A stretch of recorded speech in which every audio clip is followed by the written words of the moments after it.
মে মাসের ভারত পাকিস্তান সংঘাত শেষে ফিল্ড মার্শাল উপাধি দেওয়া হয়েছিল পাকিস্তানের সেনাপ্রধান আসিম মুনিরকে।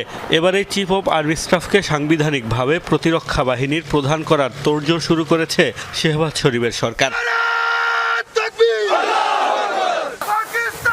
এরই মধ্যে দেশটির কেন্দ্রীয় মন্ত্রিসভায় অনুমোদনের পর পার্লামেন্টের উচ্চকক্ষ সিনেটে সংবিধানের ২৭তম সংশোধনী বিলের খসড়া প্রস্তাব করা হয়েছে, যাতে সংবিধানের ২৪৩তম অনুচ্ছেদের বেশ কিছু পরিবর্তনের প্রস্তাব দেওয়া হয়েছে।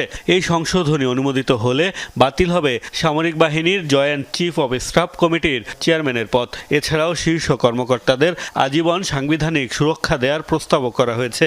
খসড়ায় আরও বলা হয়েছে, দেশের পারমাণবিক ও কৌশলগত সম্পদের তত্ত্বাবধানকারী পদ ন্যাশনাল স্ট্র্যাটেজিক কমান্ডের কমান্ডারকে সেনা প্রধানের সুপারিশে প্রধানমন্ত্রী নিযুক্ত করবেন এবং তাকে অবশ্যই সেনাবাহিনীর সদস্য হতে হবে।